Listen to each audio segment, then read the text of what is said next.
Well, let's start tonight with trust and loyalty. Can we trust each other? Can we always be loyal to each other? And these are some questions we pose as we dive deep in this Fishy Film Friday Advent season installment of Stanley Kubrick's Eyes Wide Shut.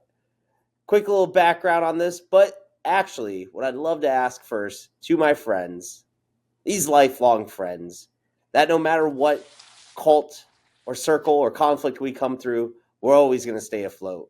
How have you all been? How was your Thanksgiving, and how are you celebrating this Advent season so far this year? Let's start with Tim Apple. Thanks, Jared. Yes, it is the holiday season. I'm really glad to be here, and it's been a while, and I'm excited to talk film with you guys in mirth. And before we get started, just let me know what the password is. You have the password. Right now, it's friendship. Well, you had the password for entrance, but do you have for admittance? But do you have the password for the party? The second password. The second password. That's like a dual factor authentication. So true. Yeah. Yeah, it's like you have to download a QR code. That would 20 that app? You got to open up Duo Mobile. Yeah, what would 2025's version of the passwords be? Have a UBI security key with it. Blockchain, yeah, blockchain. You have to show your NFT to get in the door. Oh, you have to show your OnlyFans account in order to step in and put on the mask. Cool. I'd like to actually, well, Danny, you can say hi. Yeah, let's see how Danny's doing. And then I have a question. My Thanksgiving was good, and I'm celebrating my Advent season by failing students aggressively for AI usage and wanting to kill myself and ask myself why I ever got into this career. And also, I broke one of my little mason jars that I use for my overnight oats seconds before the pod. So if there's a little bit of anger coming out, that's going to be the main reason why I'm not feeling very thankful or very godly today. This is a pod for love. To the Mason Jar Corporation. You guys make so much money off of me because I'm a fucking dumbass and I break those fucking jars like 8 times a year. Big jar gotcha. I'm a jar head. You know? Yes. You're a jughead. Well, yeah, I'm happy to talk about film and put aside the worries of the world for a moment. Nice. Well, those jars are very easily to break. Those jars are very easy I think it's like I pour hot water sometimes in my sink after I make some tea, and then they go. Yeah. Well, where do you obtain them mostly? Are you buying them at like a grocery store? Or you just use them at recycled or what? No, my mom gives them to me. No, with chapstick inside. That's nice. That's nice. Yeah. I wanted to ask a question first. Okay, go for a question. I want to show my hand because we're talking about the film, and I was wondering what kind of mask would you guys bring to a party like that? Ooh, we talk about a COVID mask, a scream mask. I think a gas mask would be kind of funny. Oh yeah, a gas mask. But are we talking more so because I'd bring in the mask? I would bring the mask I wear every day. You know, you just show your face. Is that a joke about like hiding your autism or something? Yeah, no, it's masking. Everyone doesn't people wear masks in life? Or like one of those rubberized like Bill Clinton or Ronald Reagan ones would be kind of funny. That would be funny. Oh, I bet, dude, there are definitely some like MAGA orgies where people have Trump mask on. I do like not to get too far into things, but that was one moment where I was like, how is it that he was like told wear a costume and a mask, and he happens to show up in the exact right style of mask? Well, because like the guy he shows told up him. in the Venetian mask. He doesn't wear like just like the classic masquerade mask, and it's like, what are the odds that he pulls that off?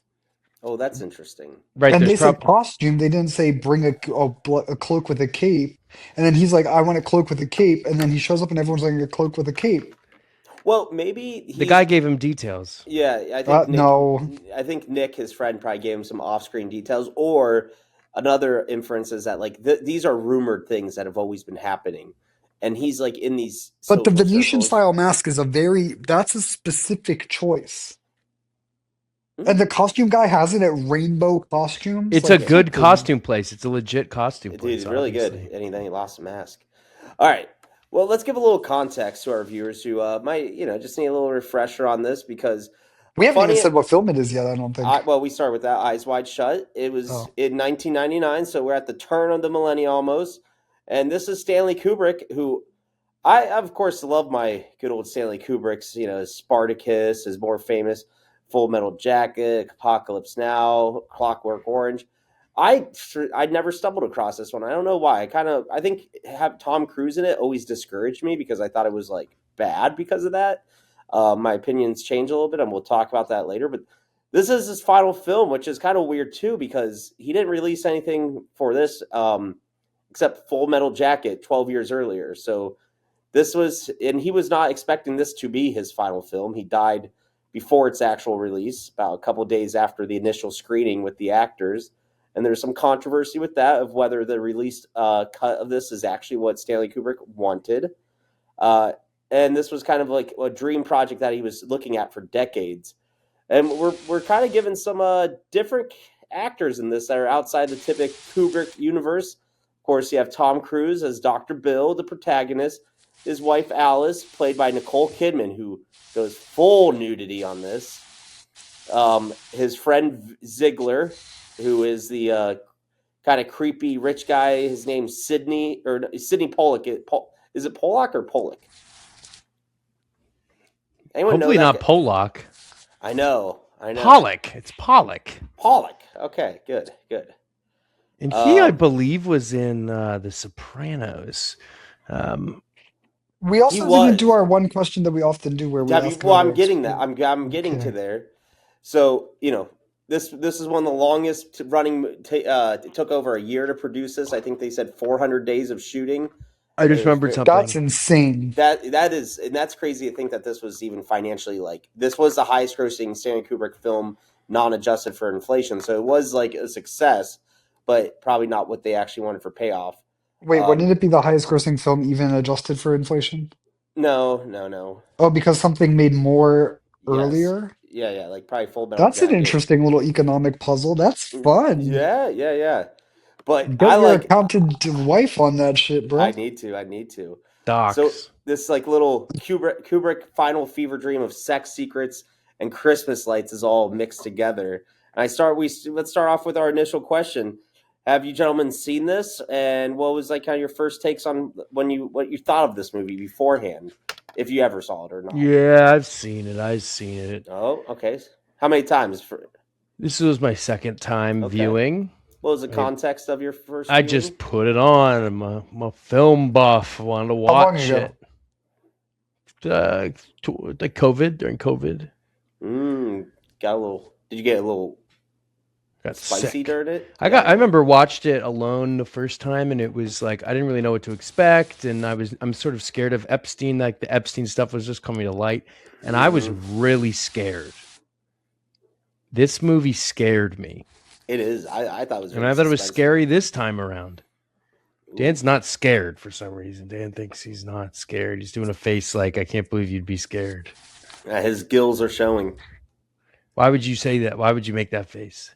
No, I'm just surprised that you were scared. It's not that scary of a movie. It's scary. I go with Tim. There's a lot of thrilling parts to this that I thought Tom Cruise would.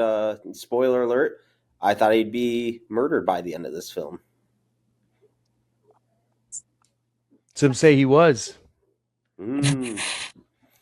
Danny, what's your experiences with this film?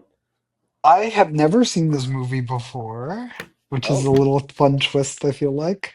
Um, and the reason why is I actually don't fuck with Kubrick. oh, Whew. elaborate on that. I actually never knew this about Well, you. I mean, I'll share some of it as we get more into the discussion, but I find him to be one of the most overrated directors that people point to as like, oh, that's such a good director. I'm always like watching them and I'm like, obviously he's a master of the craft. Like, I'm not going to deny that. but I don't know if it's like a he and I just don't vibe or like what the deal is, but like he just doesn't do it for me usually. I also, Jared, to echo you, I'm not really a cruise head. I love a Tom Cruise in an action movie as long as it's not American propaganda, but like him as a serious actor, I don't think he's that good. Did you So yeah. in a serious roles? I'm gonna give you like what is it? Vanilla Sky, Jerry Maguire, and Born on the Fourth of July. What's your any of those takes on those? Like you didn't take care for him as much in those, or have you not seen them? Because Uh, I agree with a lot what you said actually. I have not seen those. I've seen Jerry Maguire. I don't know. I've never even heard of the other ones you said. Born on the Fourth of Um, July, you might like. That's when he's a lot younger, Vietnam vet, war flick. I just Let don't think he's really like a good actor, to be honest with you. yeah, he plays the action guy pretty well, and I think that's Yeah, and where he should stick with it, and that's probably why he does what he does. But yeah yeah, yeah I it's don't know. easy money. I like the American propaganda one. Sometimes He he is like there are certain actors that are good because they're pretty, and he Yes. is kind of one of those. and he's kind Yeah, of he's not that handsome. And he's kind of not that handsome, but like he's pretty good looking in this movie. I like his hair in this movie Yeah, and his fits. But like good I fits. I don't know. There are better I'd actors. want him as a I doctor. like an ugly actor. Yeah, yeah. Well, here we'll get off the plot of the introduction of the characters.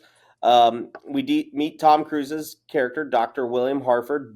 Dr. Bill is who we know him as, and his beautiful wife Alice, who is introduced with a nice little buttock shot. That's one of the Uh, earliest shots. What kind of movies go straight to butt in the first shot? hey, ones that want to get you ready for what you're about to jump into. I think Kubrick kind of was smart about that. I think it desensitized us to the nudity shock of this very early on, and the later scenes, like sometimes you see a nudity, and that's all you're focusing on. You see it so early on and so common in this that it's like it's letting you think of the other aspects of what's going on in the scene. Aspects. Ha! And Yeah. she's actually married to Tom Cruise in real life, am I right? At that part, I think at this At point in that history, moment, yes, yes. yes, Not Which that's anymore. it's a crazy thing to do. It's yeah. Mr. and Mrs. Smith, especially given the content of the film, for them Yeah. to do I this. think it probably helps them get into that mindset better.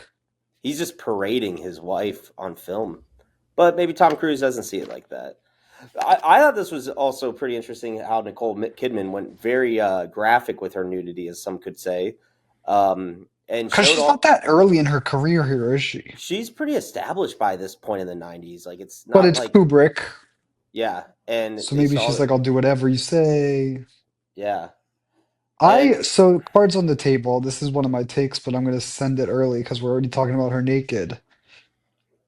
She is one of the more bogged actresses of What? our current bogged, time. bogged. What does Yeah, what do bogged you mean? now? You're gonna have to describe that for us. What bogged Bogged means. is, I believe, a term used by youth on the internet to refer to a lot of plastic surgery.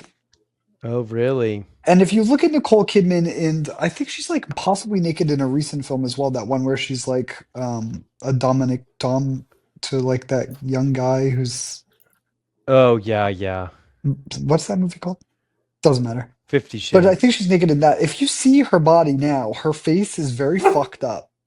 Her face is very fucked up in that Hulu show too, Nine Perfect Strangers. And her tits are 100% fake. Do you think they And were at this point? no, my point is that her body is very much on display when it's at its absolute peak in this movie, Mm, and everyone in the entire world has seen it in detail for extended stretches of time. And I'm wondering what that did to her mentally in terms of trying to upkeep her body and her appearance more generally. And like if that's the reason for the boggedness of her now. Well, this is like the substance, right? Where, Exactly. yeah. Oh Good take, yes. John. Good take. Yeah, I that's what I don't was know if it's thinking. this film specifically that made her bogged, but I do hope I'm not bog pilled one day. And I was just looking at her Wikipedia, and she married Keith Urban after Tom Cruise. So that's kind of nice. Wonder if she's a Scientologist as well. I'm not so sure about that. I'm doing research Keith and I'll get Urban back Yeah, to when you. is. did Cruise become a Scientologist? Pre this movie or after this No, it movie? was when he got. Well, I'm in love with Katie Holmes. It was like 03, 04 when he jumped on Oprah's couch. Um, he became a Scientologist in 1986. Wow. So that's interesting. And And aren't Scientologists pretty likely to be doing the Venetian mask oh, sexcapades? yeah, he's probably like, "Oh, I've been to this. Yeah. I'm This was at comfortable. Jerry's house." Jerry's. Um, so we know he's a doctor. Alice used to run a art gallery until it went bankrupt, ran out of Yeah, be money. careful with the Gallerina, boys. Why? No, just a joke. Just an Oh, inside joke for our viewers who know. if you know, you know. But as long as that gallery manager is married to a nice doctor, I'm sure she'll be fine. Yeah, wait. I'm realizing I'm putting this together right now. Yeah, Yeah. this is interesting. Yes.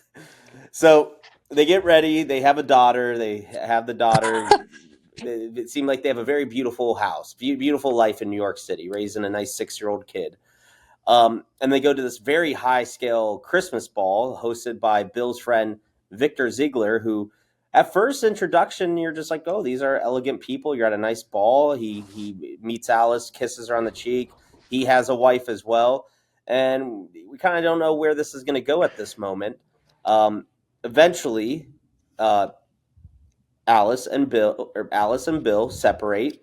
Alice is approached by a very striking older gentleman from Hungary who continues to try to seduce her and starts dancing with her. And Alice agrees to this flirtation and letting it advance. One, she's been drinking a little bit, but two, she sees Bill out off in the distance talking to some two beautiful models Right. that he kind of knew earlier.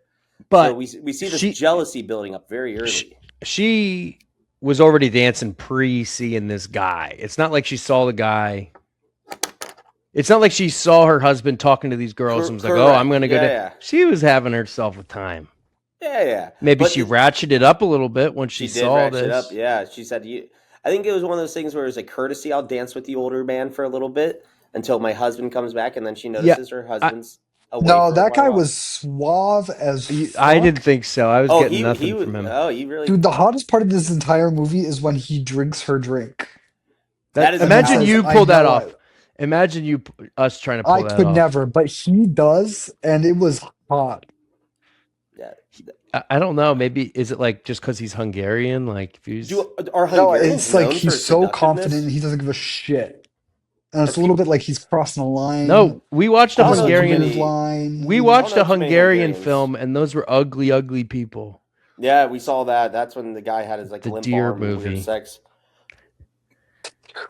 The meat packaging movie meat that Danny Mays packaging watched. movie. Yeah, they all work at meat packing plants. That guy probably On, smelled like beef. on the flip side, what do we think of Tom's game with those two? Not He's good. Not good. He's floundering Desperate. out there. Yeah. he doesn't He's know. like, oh, I I'm a think the hero. I'm like, so my somebody throw question this is, guy a life preserver. prior to this, because they have this later conversation, and Alice is obviously noticing others and attracted to others and fantasizes. Do you think Bill's had these fantasies beforehand, Well, that's the whole thing. Is like, or do you think he never thought they were like that weird?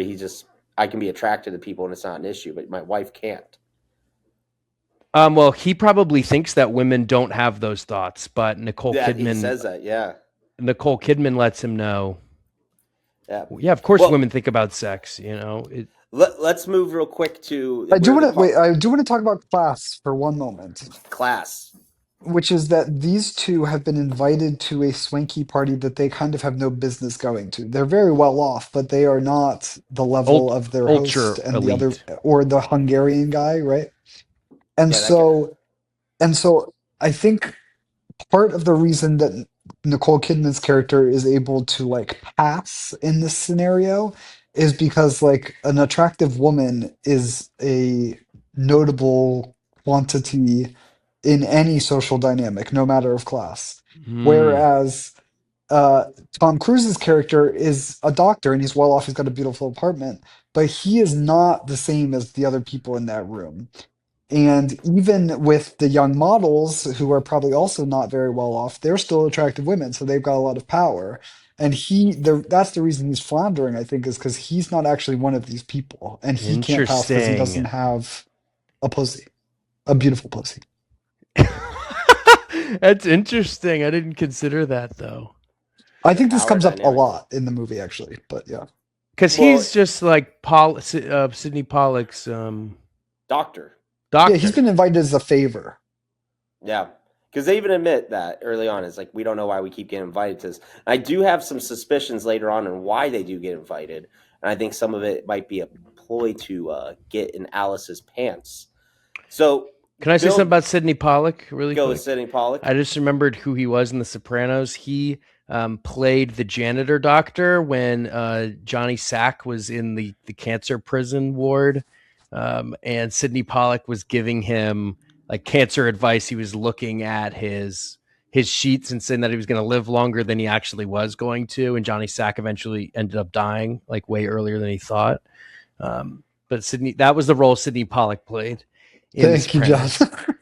Very important role in The Sopranos. I couldn't remember if that was him or if he was the therapist to Melfi and the family therapist who's like, those were some tough Jews. But no, that was a different actor. They just looked very similar. They got that really good New Yorker vibe going to them. Yes. New Yorker man. Stinky. So Bill ends up getting even pulled away from those two models to go upstairs to a scene of a naked overdose young woman who's on a chair in like, it looked like a bathroom, but also a lounge with it. This is a very high class restroom. No, that's a bathroom. You've never been to a room. I've been in something like that, but it's rare. That's a super high class bathroom. That looks like it's hard. It's important to understand that like they are rich, but they are not ultra rich. Yeah, that looks like my guest bathroom. So it was totally. sort of looks like they filmed it at my house, and I let them. Yeah, and you see this. You could tell that Victor Ziegler is probably having some sex with the lady beforehand. Seems like she had a drug overdose or a bad reaction, and Dr. Bill brings her back. But my first thought was that he roofied her. I was curious on that too. So this is wild to think that this man, who's the host of the party, is pulling this off at the middle of the party. Why are you throwing the party? Like, why is he doing this? Got this hooker or whatever. It seems like Amanda is her name. Mandy or Manda is a hooker in this. Like, you're telling me you're going to risk embarrassing yourself in front of all of your friends and colleagues, and maybe some of them already know you're a deviant like this, and also get all sweaty from like sex and like disgruntled, because how long is this party? 4 hours? How long is this session of his? At least 30 minutes. Such a Jared way to think about this. Like, this guy's a bad host at all means. He's not just a bad husband. He's a bad Somebody's going to wonder where he's at. This is like giving a 22-minute best man speech. How rude this is to other guests. Right. I do think that like maybe he was roofing her and he was trying to take her to the scene that we see later. Well, he says bold to do even at the party too. All these are bold. Right. Well, he's so rich he can get away with wherever he wants. Exactly. But he says that she's on, I don't know, a speedball, a screwball, whatever the kids are taking, coke and heroin. I was like, would coke and heroin make you that faded? She's faded. She's faded off that Zaza in this. Yeah, I mean, you would think that those two things would cancel each other out, but perhaps it isn't. Who knows? Maybe the heroin, but the coke would like zip you up. They're opening her eyelid, and she's like, she's acting like somebody who's blacked out drunk. She's acting like Andy Dick. Do you see that video today? No, who's what Andy happened? Dick? Andy Dick, the comedian. The comedian, yeah. He like OD'd on the streets today. Oh. He had a similar. Shout out to Andy Dick. We hope all is well, Andy Dick. This episode's coming out in 15 days or so we got to act like I think he survived. He's fine. Happy New Year, everyone. Yeah. So Bill brings her back through, and they try to talk her how they got to get her back. Got to get her to rehab. You can't do this again anymore, Mandy. And Victor, of course, tries to give off like, oh, he's a concerned person. This man obviously doesn't give a shit. And we that's kind of the end of the party. Eventually, obviously, Bill gets back with Alice. Nothing happens with the Hungarian and Alice, but you could tell Alice wanted to. Hungarian's pretty disappointed. My vibes, if you're in the shoes of Hungarian, what's your next steps after this? You just lost your shot that you shot. Are you giving up tonight? Yeah, I it's time think a to go lot of home. people in this movie would benefit from giving up for the night, going home and cranking one out. Yeah, that's true. Yeah, is this because like Most notably, Tom Cruise needed to figure that one out. Yeah, dude, this guy's. I can't believe he doesn't get sleepy. I'm thinking of the hours on some of this stuff. that's This what man's not sleep nutting cycle, does to a motherfucker. just staying up all the hours of the night, He going to needed costume shops. that's what no pussy does to a Damn, motherfucker, dude. Damn. I did want to say something. Is Nicole Kidman that woman from the beginning of the movie theater who's like, Yes. that's her? Yep. Interesting. All right. Bogged. So we get a little insight into Bill's life. Him as a doctor, he has a very nice medical office. He has a personal assistant. He has his typical examinations. We get to see more boobs in that. He's given like a breast exam or some sort of physical to a female patient, which sets us up to later in that evening, where Bill and Alice decide to kind of unwind and roll up a little blunt. And this gets Alice pretty high, and they end up talking about some of their fantasies. This is some, we've seen a lot of drug usage on the pod of people doing drugs. Sometimes the movies just don't. When Nicole Kidman smokes that, wow, I'm high. Yeah, I thought it was really bad acting on the That's just them like being stoned. And this is coming from someone who's not a smoky boy. But then the rest of the movie, they kind of continue to talk the same way, where the sentences are so drawn out. It feels like the movie really added a lot of time of them thinking and umming their way through sentences. Doesn't their relationship, and me, I don't know if this was intentional, but it feels very clunky from this scene on forward. And it doesn't feel like it's meant to be intentional, and also I don't know if it actually adds any value. I'm even thinking Clunky in the way they talk their to one conversation. another. Yeah, their dialogue's just like clunky. Right? They're No, obviously yeah, it is. It's stilted. I think a lot of the dialogue of those two characters is stilted. A lot of other shit's really good, like dialogues in this film, like the billiards room scene where like towards the end with like Ziegler and Bill talking. I thought that was executed very well. The scene with the Russian costume owner, like that was fun to watch. But everything with Bill and Alice was just like awkward. And maybe that's the what point. The relationship got awkward, especially after Alice admitted to Bill about her fantasies about having sex with this naval officer when they're on like a vacation in Rhode Island a couple years ago or something like that. Which is the funniest. It's like so hyper specific and long ago of an answer.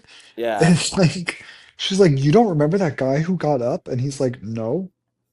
Right. How would somebody remember Why are that? you citing something 3 years ago as an instance of when you And wanted to someone cheat? we didn't Like, talk to. Like, yeah, like, No, she's crazy. She's certifiably nuts.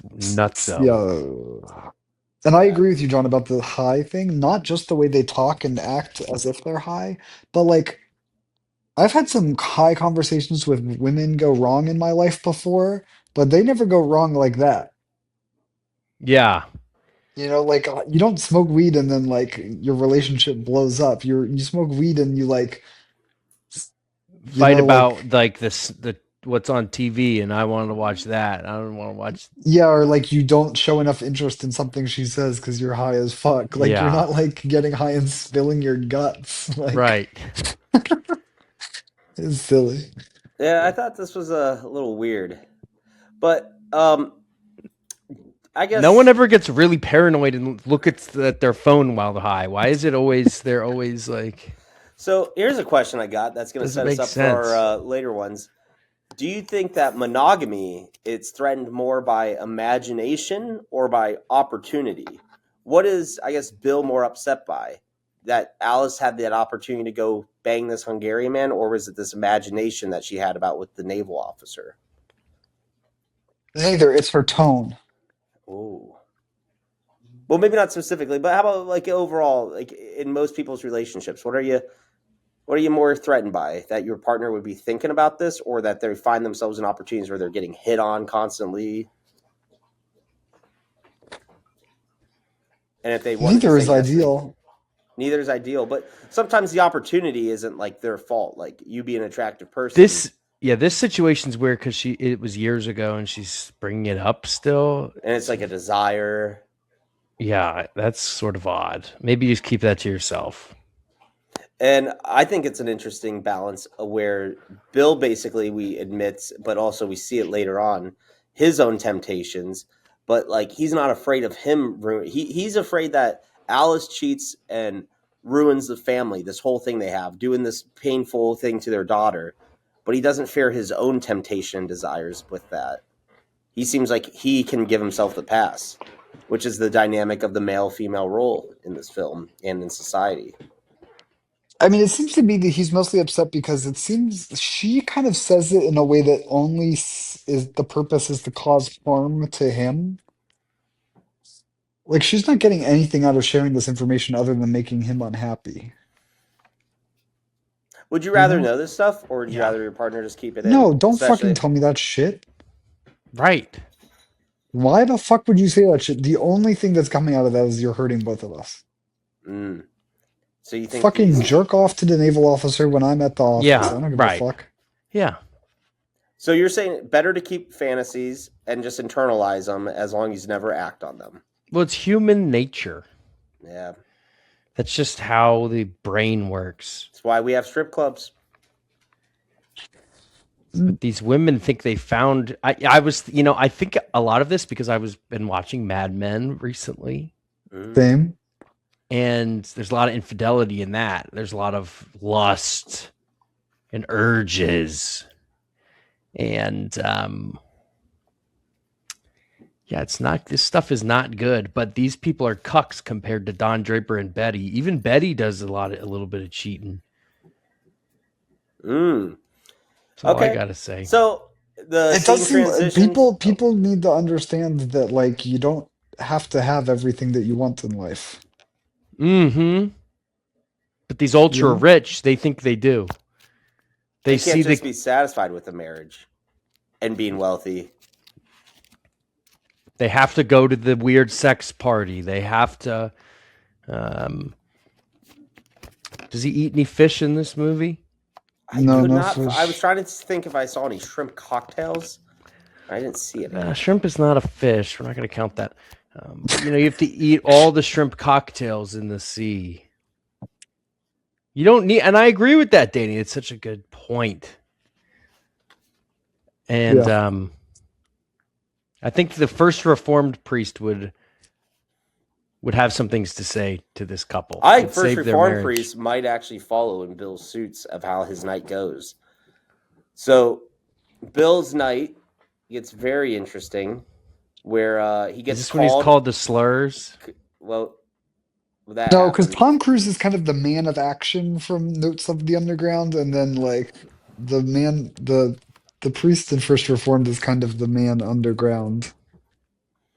You know? The man underground. Like Tom Cruise is like, I have these urges, I'm going to go out and try to do something about them in every way possible. And then the priest guy is like, I have these urges, I'm going to write about it in a book and drink myself to death. I like that. Yeah. And we all know what the right one of those two options is. Blow up the church. I'm going to go with Cruise. I think there's a happy in between, the middle path. Okay, sorry, I threw us off there. Go ahead. Bill gets called to the house, to this girl's dad's house where he died, and this daughter's name is Marion, and he's there to just confirm that he is dead. And it seemed like someone who's like in a hospice care for a while.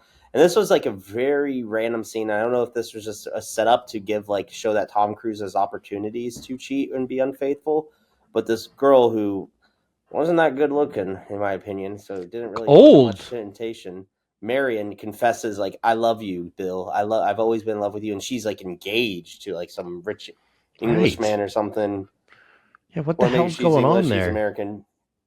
But it just gets like thrown out. We're not given much context, and we just kind of leave the scene. So odd. Also, I wonder how this man's like hourly rate is to like simply just go confirm someone is dead. Like, Doberman. Yeah. How do you charge them after they're dead? yeah. Who's gonna pay the bill? Or are these I'm like like, why do you doctors on need the personal retainers? doctor to do that? Well, do concierge service doctors? Oh my gosh, that's the fucking way to go. That's crazy. Imagine Yeah. like stubbing your toe and the doctor comes to your house to Dude, check on it. in LA, that's what my one buddy's trying to do is just, hey, go visit home and tell people take an Advil. Is he trying to go to a party with a Venetian mask on? He might try to do that. I could see him being in that type of field.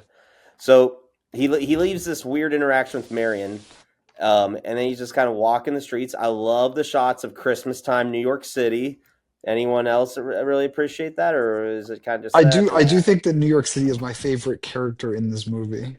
Yeah, I felt New York in this, and I really felt Christmas time New York like I never really imagined. So that was captured really well. But also, I thought it added to the suspense element to it, like it being Christmas and getting a little unsettling. I liked. Was this? Yeah, because I kept on being like, oh my God, is he doing this on Christmas Eve? And like shit like that.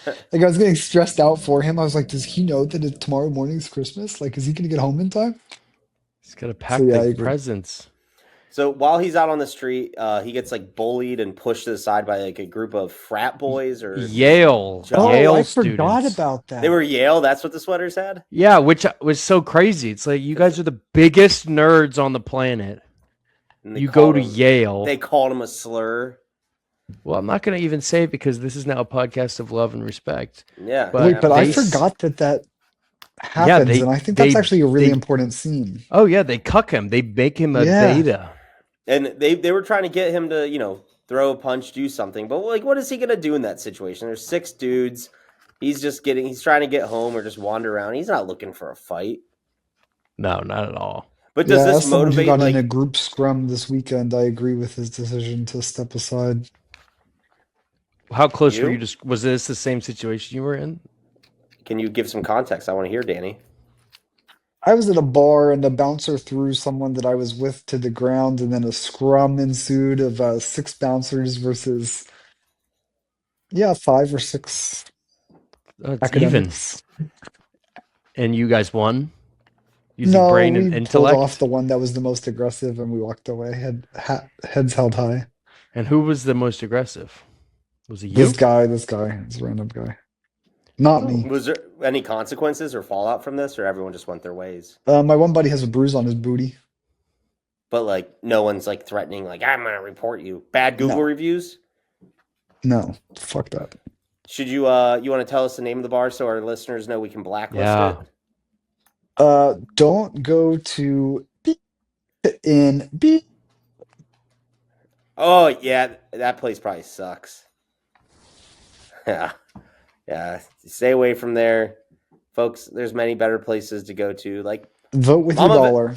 Like Mama Ventura's in South Central Pennsylvania. But have you guys ever had this happen to you where a couple of co-eds are fucking you up on the street or saying things that are hurtful? I've never had. You just have to sort of walk by because you're really outnumbered. I'm trying to think. Like I've had some porch callings like back in undergrad days, but it's like never where you're gonna turn around. And it was never to that level extent. I'm thinking, Danny, you kind of did this in the reverse, where you were the provocateur to a police department. That's true, actually. You called them faggots? No, I basically just called him a sexless man, not a faggot. Oh. Potentially worse, I would argue. Yeah, because faggots be fucking. Yeah, yep. So, yeah, this was kind of random. Bill keeps going on his way, and then he's at a crosswalk, and a lady who they made it quite obvious quite quickly is going to be a prostitute, because what woman's approaching at a crosswalk that late at night? Actually, I didn't pick up on that until pretty damn late. Oh, wow. Okay, well. She's very well dressed. Dude, prostitutes dress well a lot sometimes. It's not just like Grand Theft Autos where they're in like fishnet stockings and like bralettes. I have to say that is pretty much the image of prostitutes I have in my head. I'm not going to lie to you. Well, I guess, yeah. I'm in a lot of cities where prostitution is quite visible and can, Or north and maybe I'm just south, so northern. socially awkward that like that's happening to me and I'm just not paying attention. Or You they think don't see you wealthy prostitutes are enough as a potential client. Yeah, maybe. That could be it. Yeah. Um, and this prostitute Domino says, "Do you want to have some fun? Do you want to have some fun?" Bill goes into this Jared just said I apartment. look poor. this is a Well, podcast of love and respect. you just might not, or you look very ethical, and they don't want to waste their time, going after someone who Right, has I high love looking ethics at like you. someone and going, that man looks ethical. That man looks ethical. I don't want to ask for him his money. Uh, Interesting move. This prostitute brings Bill into her apartment, and I thought it was going to be like some whorehouse or like some rent an hour bedroom, like hotel, love hotel. No, it's legit this woman's apartment, which I was curious. I'm like, I wonder if that's like an actual standard business model with prostitutes in like large cities like that. It does seem unsafe. It seems highly unsafe. Yeah, especially a rando on the street. If she had like a client who she like was comfortable with or something and knew, um, would be interesting. But maybe her unsafe behavior is what catches up to her, as we later find out she's infected with HIV. Uh, Bill's pretty upfront, gives her a pretty modest rate at $19.99 of $150 for their time, which that seems like a pretty good price for a hooker if he's getting the full go around, most likely, and he's doesn't do Is it? anything actually. I don't know Yeah, what yeah. the rate is. It's Plus like inflation, you have to comprehend. with inflation, it's like I'm going off what I see on the billboards in Japan, and in Japan, it's like 150 for an hour modern day, which like US? U.S. Yes, And he's kissing on the lips in this. yeah, he's kissed on the lips, and yeah, so he's probably paying like $300, 400 maybe.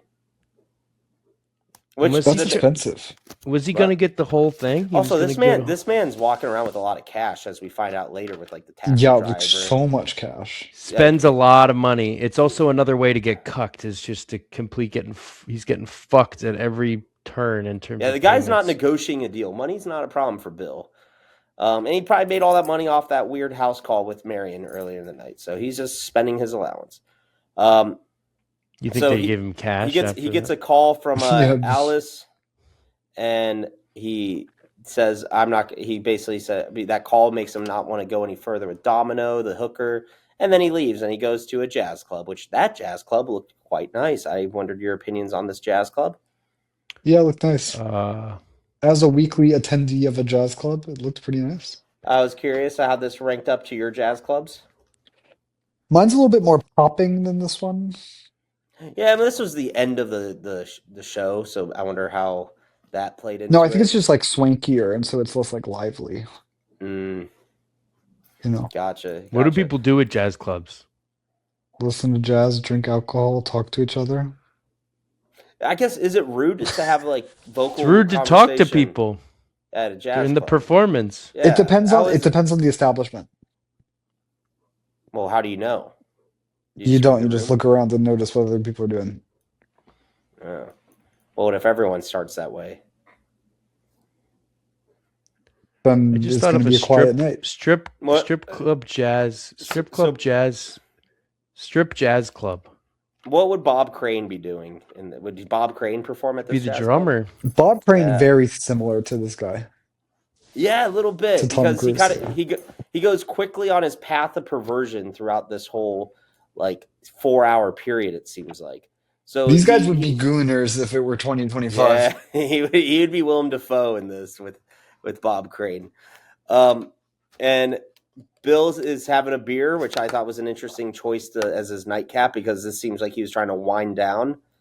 Um, is beer like a midnight beer your wind down drink, or are you doing a nice like cocktail? The nightcap. Depends on if I've been drinking aggressively, I will slow down with the beer. Mm. But that Oh, doesn't you're really seem mixed. like what he's up to. He it seems like he's having a very casual first drink of the night, 2 a.m. beer, which is psychotic. That's anything a post midnight beer is I thought was quite wild. Oh, I have a post midnight beer all the time. Really? What Yeah, about if I'm as your drinking hard, starting like for beverage? instance, on the night of this bar fight that I just described, I was drinking hard like alcohol for a while, and then once I'm out at the bars, I'm buying beers, so I like relax, like I'm not getting as drunk. Is that Beer a after financial- liquor, never been sicker. I did Yeah. throw up on Saturday, so that Yep, adds up. that's. I was gonna say you're mixing the tummy issues there. I hope you had Tums after that fight. I did eat a lot of Tums on Saturday. That's good. Nothing settles your aggression and upset stomach than Tums. This segment of the podcast is brought to you by Tums and also Kirkland brand antacids. Either one will get the job done. Hell As yeah. we resume back, Bill notices his friend Nick, who was a dropout from medical school, playing the piano or the keyboard. And he's able to get Nick's attention, and Nick joins him at the table, and they catch up a little bit, goof around. Well, that's why he went to the bars, because the guy told him to go there, but whatever. Well, yeah, wait, he ran into Nick. Where did he run into him before? At the party. At the ball. Oh, yeah, that's true. I totally skipped over that part. Yeah. And that's a class thing, too, because at the party, he's telling the drummer, why'd you drop out of medical school? You know, he's in the lower class. He's almost trying to one-up the drummer there, or not the drummer, the pianist. Mm-hmm. But, yes. Bob Crane's the drummer. So, yeah, okay, so he meets up with his buddy Nick, which also, what a good friend that he goes and sees his buddy. And I wonder Yeah, if that was nice. They seemed like they were buddies. Because Bill did not go in there thinking that Nick's going to give him the inside tip of, like, a sex club. It was just like, Yeah, he just wanted to catch up. I had a weird interaction with a hooker. My wife called me. I lost my interest. And now I just want to have my post-midnight beer. Hell yeah. And honestly, I think whatever ended up happening to Nick, he had coming to him because Nick just unsolicitedly gives him all this information on this sex party that's going on, which Nick should have known better, knowing that some of the people who host this party are potentially the same people who know him from his other performances at like Ziegler's house earlier in the day. Like if they're blindfolding you, you think that you can just invite someone random? Like that's crazy behavior. Bold fucking move, man. Yeah. Which during this, Bill keeps pushing more and more for the details of where this is, how to get in, and Nick gives him the password, which is Fidelio. Fidelio. Fidelio. Which, what does that mean? Fidelio. Probably has to do with fidelity. Yeah, I thought it was fidelity. I looked this up and then I forgot it. In Latin. Yeah, it's faithful. Yeah, it's faithful. Yeah. And Bill's so intrigued. He gets the last tip of it is wear a costume. And now we get to his next part of the journey, which he has to go find a costume. It's late at night. He said be there. The gig starts at 2 a.m. How is this man doing this with a costume store and everything? And like, welcome to New York, baby, city never How does he do it without a cell phone? How does he find the location of the costume? That's store? so true. Location, the costume, location of where the party. How would he even go on the subway without an iPhone 15 Plus to tell him where to go? Pay at the turnstile. You can't use Apple Pay at that turnstile. What's he going to do? Use his hundreds of dollars he has to pay for the break this 100 fare? for my 50-cent subway ticket? He doesn't use public transportation. This man's a taxi. He's a taxi. But not a limo. Not a limo.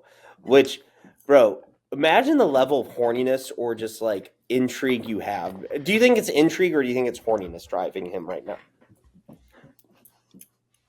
I mean, he basically was only interested horny. once the Nick friend said, "Oh, my blindfold fell down and the girls were hot." Oh, yeah. It didn't seem like Nick exposed that, like, oh, it's orgies, and like he hinted, but it wasn't like, oh, you're gonna see some like weird, like ceremonial. He shit. probably revealed more information about the event, which is why he showed up in the right costume. Why Danny, for some reason, thinks that he just guessed what to wear. Which Kubrick does this a lot in Clockwork Orange, and this also happens in Full Metal Jacket, is you have to infer a lot of random exposition happens off screen. Absolutely. Yeah. Because it's a waste, and that's great filmmaking, because you don't Well, need and to also, see that shit. you can give Kubrick a little bit of a pass because this is not his cut of the film, as many could argue. Yeah. So, I also think I was reading this online before the pod, is like, there is actually a cut of this that Kubrick wanted to add some narration to it, which there is a lot of narration in Kubrick films. Apocalypse Now and Full Metal Jacket. The Killers, I think, also has it. What's the source of this claim? that if you look at like the weird transition clunkiness to some of this, like and like even the silent No, I know, long but where did you shots. read this? Oh, I fucking forget, man. Oh, Some see, Reddit. okay, promptly There's not a picking that good. out of my brain and forgetting it.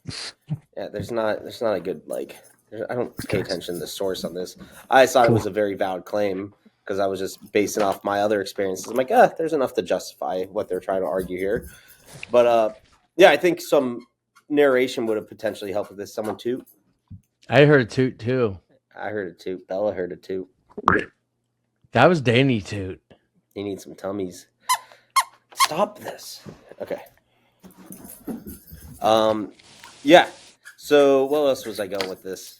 Oh, Danny, I'm not editing out that toot you had, bro. yeah. I didn't fart. But if there's a bar you need to fart at, what bar is that again? Sorry, what? The bar we're blacklisting. The First bar we're official blacklisting. But if blacklisted you bar. go, you need. Beep. There we go. Yeah, go shit your pants there. Shit your britches. Shout out to the student. His name is. Stop, John. Don't do it.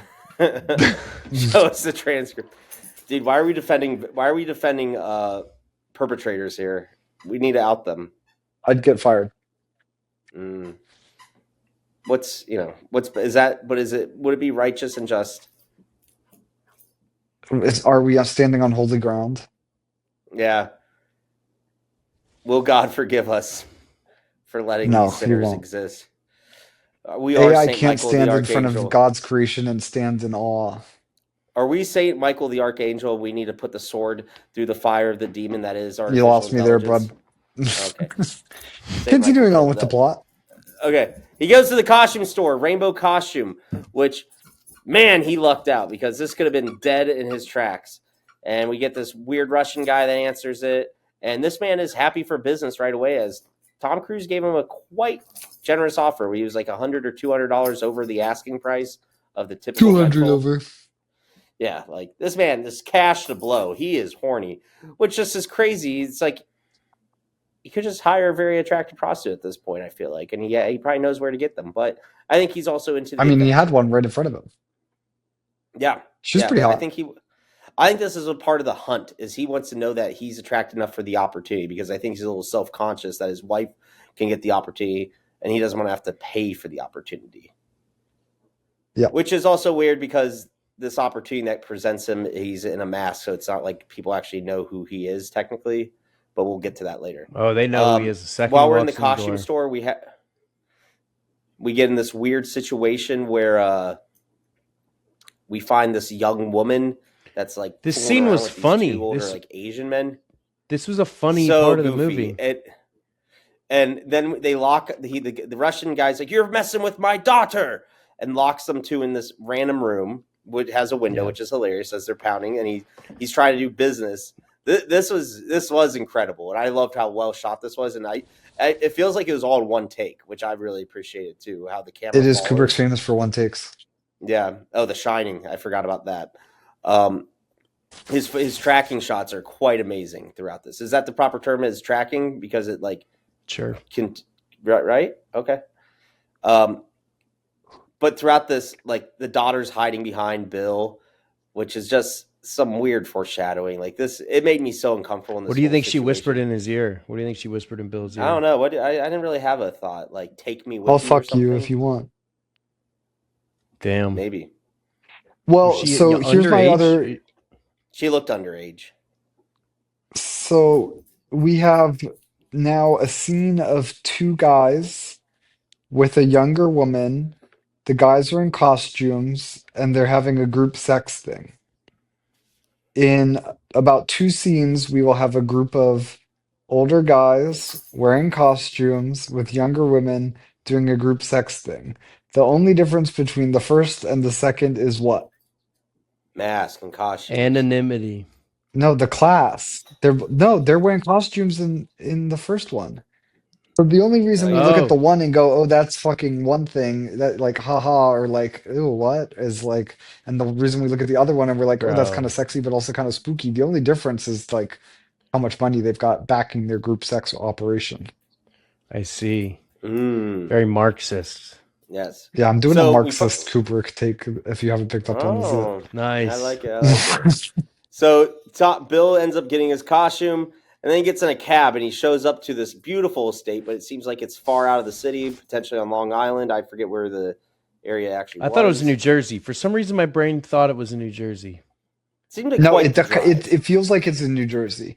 They go across a bridge, but like that Yeah. is not Brooklyn. Well, Right. yeah. I'm not saying it's Brooklyn. I'm saying it's like further in Long Island. No, I Those don't type think of so. estate. That's interesting. Potentially, it is Long Island. I don't know. Irrelevant to this, but There's so much space where they are. yes, there's a lot of space. That's making me think it's like further in Long Island, but that also does exist in Jersey, but not that close in North Jersey. Anyways, where maybe Is there a parrot in there? What?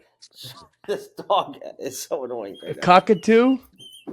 She decided to nap the whole day. The film's most alluring setting is the This Luton plot's Who gonna get estate. so bad when there's children involved. Dude, thank goodness we don't have The grandma Luton Who estate in Bedfordshire, which is in the United Kingdom. Oh, that's where they shot it? Yes. Interesting, because like the owner of the house is British. That's interesting. The New York was filmed on a set. The Greenwich Village set was used. Greenwich. I just said Greenwich. I love going to the Greenwich Village. Oh, fucking A. I'm looking at The Shining. Okay, sorry. Keep it going, boys. Shows up Kubrick was afraid of Kubrick was afraid of flying, apparently. Interesting. Okay, so how he going back to the age of no cell phone. So he's relying that this cab's going to take him home, which he's kind of like a dick to the cab driver and how he ripping up asked him that to stay $100 bill is insane.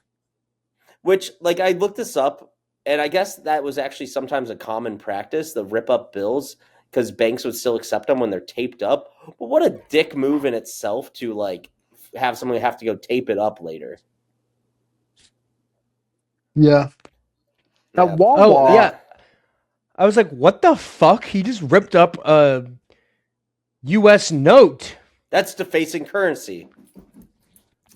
So at Wawa, the rule was if it's more than 50% of the bill, you accept it.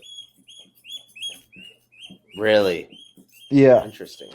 Because Did can't you you come up- take ripped up dollars to the bank and they'll fix them for you, or they'll exchange it they'll for... accept them. They'll and then accept it if turn you have more than half, so there's no infinite money glitch. Yeah, that's interesting. Well, that taxi man bought it, hook, line, and sinker. He's like, yeah, sure. Our rule. He must have given at him the Family smaller Business piece. Is anything that has like a significant tear or like a taped up, you don't accept. No. You Yeah, accept it as long as more than 50% of the bill is Yeah, there. but our rule is different. I wonder if that's an internal SOP or, Don't say SOP. yeah. It probably Alright. is an internal SOP based on other regulations. In the comments, tell us what your employer or place SOP. of work has as their monetary SOP on accepting currency. Let us know. Let us know. Would you... Okay. Question. When do you put on the mask? Because Tom waits a long time before he puts that mask on. Yeah, I thought that was a little wild too, because so are all these people showing their face upon? No, everyone's arriving? showing up masked. Yeah, because what I'm afraid is the feds are waiting outside, knowing what this is, and a Sopranos hit, and they're just taking pictures of every key player that's there. Oh, yeah. Oh, But also, a lot of these people have their limos inside the gates. yeah, but still, you His wear whole the red mask. flag was the taxi. Who else took a fucking taxi? Yeah. Yeah.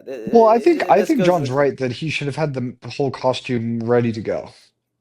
Yeah, he's very underprepared, which leads to because they had the camera, they saw who he was immediately, and like the Grandmaster or whoever, and Ziggler, they're probably like, "Who the fuck is this guy?" We'll let him in and see what happens. You guys ever go somewhere you're not supposed to go? I'm thinking of the time you went try to to St. sneak Patrick's in? Cathedral. Oh, that's interesting. That's a funny answer. I didn't even I think of it. I shared that at a family dinner recently, and people thought you're crazy. Jeez. They're like, Yeah, that's an that's really interesting. disrespectful. I'm like, But like hey, I've he didn't never do like anything bad. gotten past like a doorman for something I didn't belong at. I'm thinking there's like conferences and speeches I've walked in on Oh that yeah, like I've walked into an in expo once. That's actually a good point. yeah, but that's like not at that high security. You got someone who's like working for $12 an hour who kind of isn't checking badges. I think I got free drinks at the expo. When I've was sat this? in I've sat in on a couple briefings that like people thought I was like a general's aide or something, so they just let me stay in there.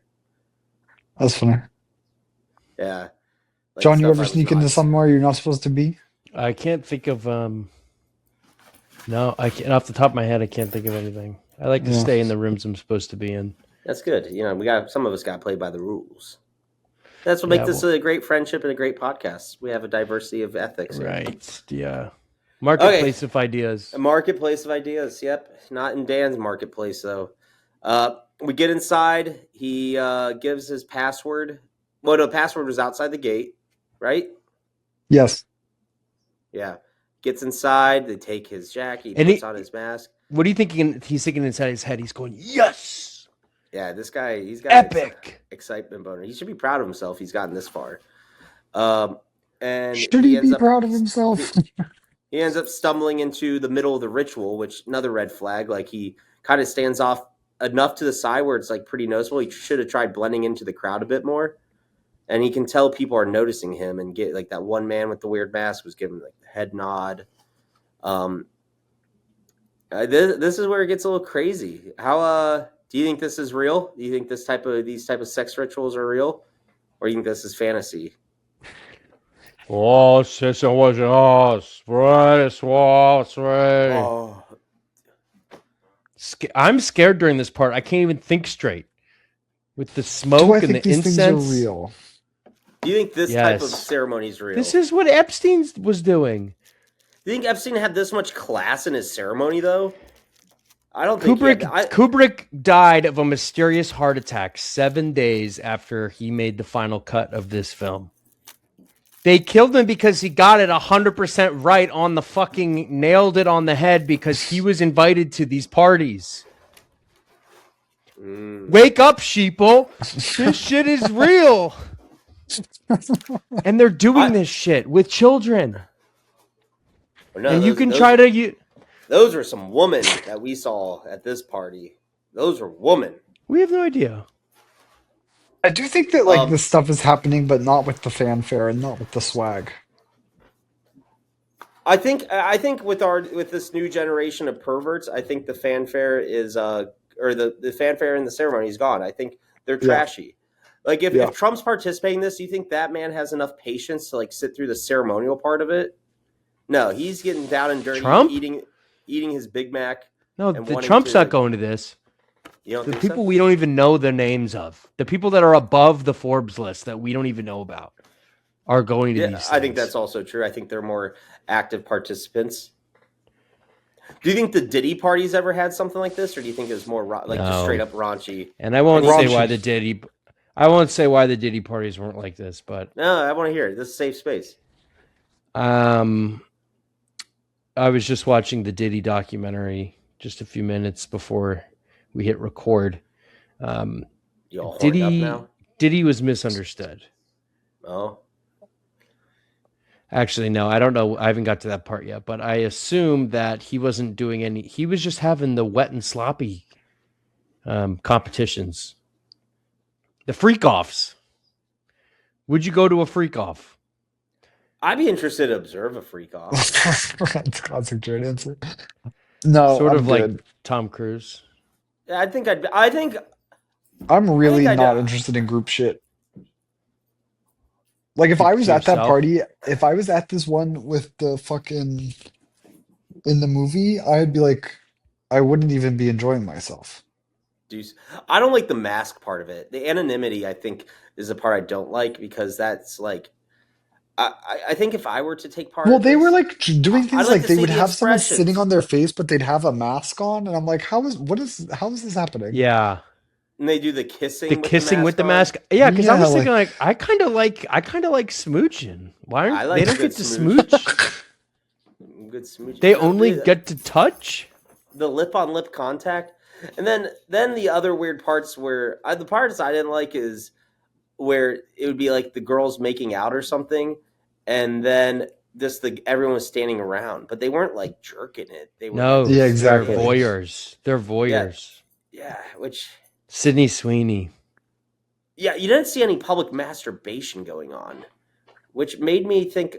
I guess is that a classier gangbang, or is this just like Yeah, what are they getting out of this? is they just now big It banging almost this and felt then using it for non-sexual later? to me. It Yeah. felt almost artistic, Like power, like maybe it's that performance art. power dynamic. It's that power Yeah. dynamic Yeah. because they're Maybe bored of you going get to to a the certain static level where art you have gallery. everything in the world and like even a nut isn't enough. Oh my that's god. fair.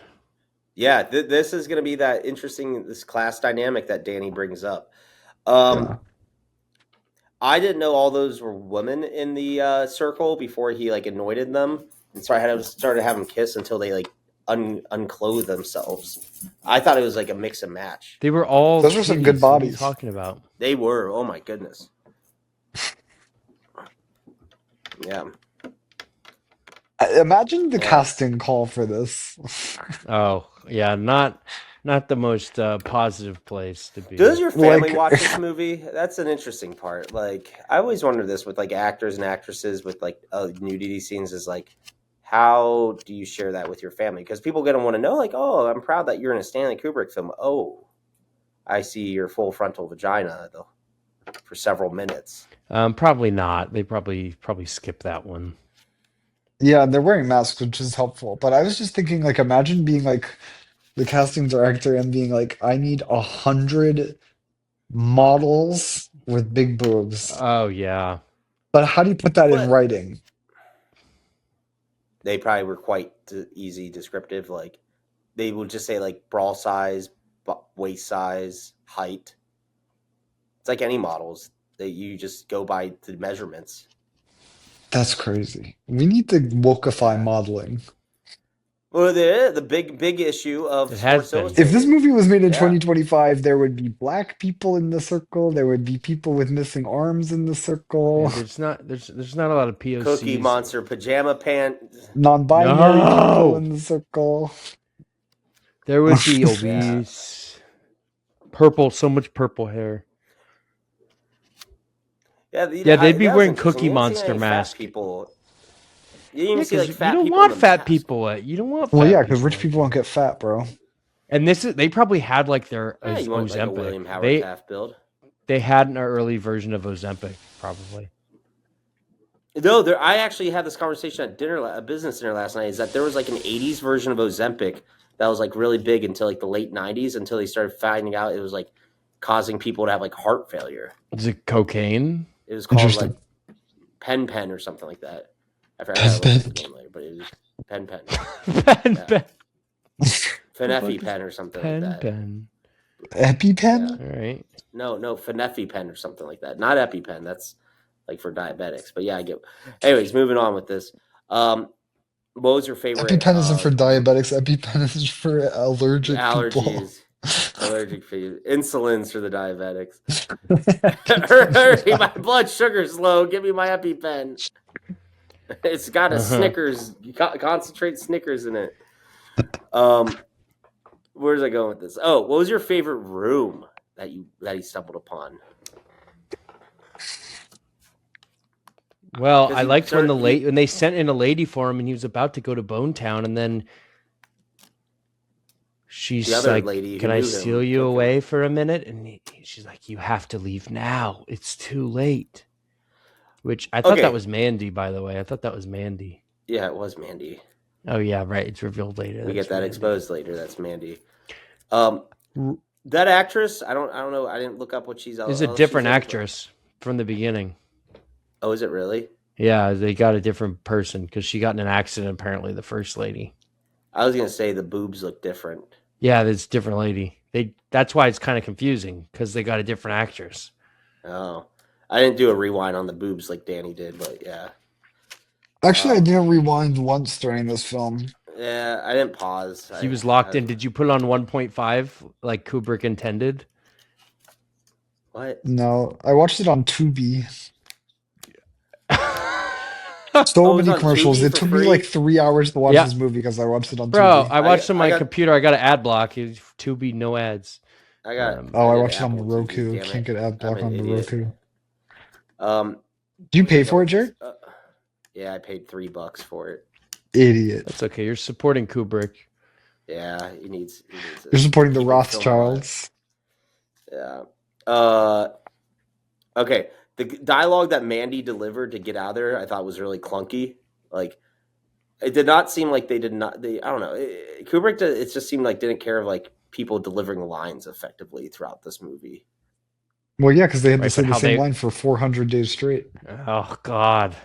Yeah, what the fuck were they doing in this? Also, how many days do you think it took to shoot this? Like, how many days are you just standing around naked and like riding people's faces with Right. masks It on? probably got old Yeah, it's a good quick. take. You imagine 2 to 3 weeks of your life was just that. Somebody's Imagine pussy being in your cast as one face. of the guys who just stands there with a mask on watching naked chicks. That'd be a sick time. Dude, get like You're $100 just a getting day, paid to some do that? honestly, Dude, not I should have bad. become an actor. It's just an extra. We need to That's an find these extra really rough. too. Like you don't even need to be in the union. Yeah. All right. So he ends up getting to another room, and another lady approaches him. And this is where I'm interested. Do you think all these are prostitutes here, or do you think like people's wives or significant others are there? I was trying to figure out if this was like a swinger type thing as well. What I'm did you take guessing from that? not prostitutes and also not partners. I'm guessing a lot of Well, them were no. like women who are trying to jump up the socioeconomic ladder. Well, I think a lot of them are prostitutes, like the woman that Yeah, were but there in the other forms of circle. softer coercion probably were at play as well. Yeah, yeah. Like this is long term. Like these are. Like I'm okay with Epstein this, and I Island get type shit where benefits. it's like, oh, I'm an upper middle class girl and I want to get into Harvard and Oh, I'm good at tennis and Jeffrey Epstein So came I'm to that my gonna. tennis tournament and that's what's a little interesting. Some of them are like struggling models and stuff, like Mandy. right, Like exactly, they. exactly. Softer coercion. Did those girls from Epstein Island like go to Ivy League schools? Is that what you're saying? Oh wait, yeah, I didn't know that either, Danny. I don't know. Is I thought I they were think a like. lot of them are like people that like they're like the daughters of like people that would be like I don't know how to say this um like the who's the famous one? Virginia, what's her name? Virginia? Is that the one who like killed herself or something? No, the one who's Yeah, the main Monica lawsuit giver or Lewinsky. something. Oh, the one who's like always like on Capitol Hill, kind of. Yeah, Yeah, I don't know. whatever her name But is. all of them are like people that like are not at Epstein's level, but had people in their lives who were close enough to Epstein that he had access to them. And that's how they got like introduced. Well, then there's Yeah, like so others. like Like I remember watching one where it's like a girl that was like a 17-year-old that like Ghislaine somehow found out and like was able to start with like Epstein going to. She would go to like Epstein's apartment, give him massages, and that was how she was Mm. introduced. Also, if you ever look at the rates that he was paying for like these erotic massages, he was like giving these girls like only $100. What a cheap ass. I do think that Ghislaine was the real mastermind. Yeah, yeah. Do you believe that Epstein's penis was deformed, like they say? Oh No, yeah. they say this about every powerful person. It's so annoying. Yeah, I always Like wondered that recently a new because they. thing came out about Hitler having a Why is that deformed penis. It's annoying? like because it's like people say Easy Hitler to had a like bash deformed penis, character. people say Epstein had a deformed penis, people say Trump had a deformed Napoleon. penis. Like just We accept all that just have sometimes people LBJ. regular do fucked up wings. shit. They said What? LBJ had a big penis. Big penis. Is he beloved, you think, then? Shut The up. elephant man. The elephant man. What do they say about Obama's penis? Probably long I'm and not gonna say slender. it. Has every penis of the president been circumcised? No, man. Ooh, that's a I good bet question. Abe Lincoln probably didn't have a circumcised penis. You think they're doing circumcisions in log cabins in like 1820? Yeah, I don't know what the sanitary codes were back. I wonder if they had, how they have But I death feel mask like of presidents. I wonder if they have death dicks. But George Washington wasn't wearing a sweater.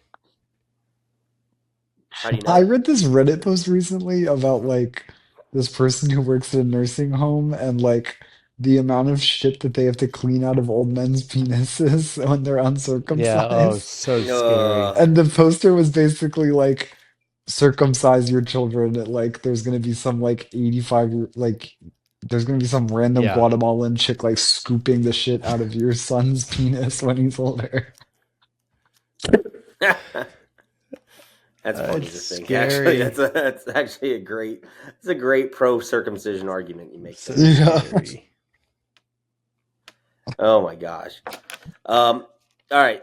So Bill gets pulled away to, hey, sir, your taxi cab needs something for you, or I forget what the exact thing was. But they end up taking him away from the woman who was potentially going to bang him this time, back down to the main floor where he's now surrounded by everyone, which is kind of interesting to think.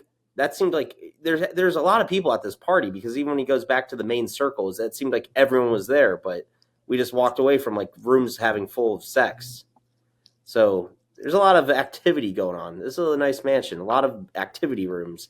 Right. Where eventually they the Grand Master calls him out of like, sir, what is the second password? And we find out there is no second password. Bill tries to play it off. They make him unrobe, or to not get naked, but they make him take his mask off. And then they were asking him to get naked, and then they get interrupted by Mandy, who says she'll take his place or something, like the volunteer as tribute. Which I find it weird because there's so much female nudity, but there's no male nudity in this. Like There is even actually the some thought male of nudity. when I was trying. Was there And there's schlong? the I know room there's in butts. there's a room where people are slow dancing together. And there are both there's a set of two men dancing together slow I naked and saw two that, and a women slow dancing lesbian. together naked. That was Yeah. interesting. What did you think of that? We glossed over that. I thought it was it's like just happens because they lead the guy out after. It did That's the last we see feel of the maybe a little not well considered enough to do that. Yeah, I'm trying to think. Kubrick, does he ever show dick? No, there's no dick in this one. It seems like the whole point of this dance, this party is like the male power over the woman, rich guy shit. And then they include these queer couples, and it kind of just like softens the punch a bit in a way that I think is not helpful. I'm suspicious were the queer guys actually part of the rich, or were those also like hired help to like entertain some of the queer? Oh, that's interesting. Possible too. Yeah, I like that actually. That's even more power. Yeah, we don't know, but I wouldn't be surprised. How scared would you be if you were him in this? If you were Tom Cruise in the take off your pants, take off the mat? I would be okay, I'm good. I'm not take gonna off my pants. Oh, guys, I'm at the wrong birthday party. This is. I'm surprised he says no. Like if I'm in that situation, they go take off your mask. I go okay, and I'm scared at this point. And then if they go take off your clothes, I'm not going to be like no and get shot. I'm going to be like okay, I'll take off my clothes. I'll just run. They're not. I feel like they're not big runners in there. They're all 80 years old. True. Yeah. But they have the bodyguards and stuff, and it's a gated house. Like, how is this man getting out? And what is he going to do? Hop in the taxi cab and go, drive, drive, drive. Here's the other half of the 100. It's nice of them to let him go. Here's the other half of the 100. Well, because they knew who he was. They knew he's a doctor. I'm sure Ziegler intervened and be like, we just let him go and we scare him. No, it's because of Mandy or whatever her name is. Well, that happened too, but like, I don't think they ever had intentions of harming him. I think they were just wanting to scare him. And I don't know. They harm Nick Nightingale, and they presumably kill Mandy. Yeah, but like they know that. Okay, you hurt Nick, you kill Mandy. No one's batting an eye. You kill Bill, high class doctor. Maybe someone actually gives a shit and gets a little suspicious about it. Maybe. I mean, he'd been acting erratically all night, and they've pieced together his timeline. they'd be like, "Oh yeah, he got into some weird shit and died, whatever." Yeah, that's true too. Yeah, you think Domino the hooker with HIV killed him. All right. Well, anyways, you tell him to go. Don't ever mention to anyone what you saw here. This is your only warning. He ends up going home. He catches his wife Alice laughing in her sleep. You ever catch your partner like acting crazy in their sleep, I don't like talking, that. laughing, I crying? Yeah. am the one that gets caught doing weird shit in my sleep. Really? What are you Oh. doing? Usually I'm just saying shit though. Or not usually, every single time I'm just saying shit. Usually there's some pretty funny stuff I witness them doing Like what? in the night. Alice is laughing in her sleep. Then she talks to him about, I was having a dream of having sex with a naval officer, which I feel like we got those unnecessary flashbacks or not flashbacks, like dream images of like the naval officer like banging her and grabbing her tit. I didn't think that added much value. Did it make it feel more real? Well, it kind of feels like that's what's going on in his head. Tom Cruise's head. I didn't take it as that. Okay. Yeah.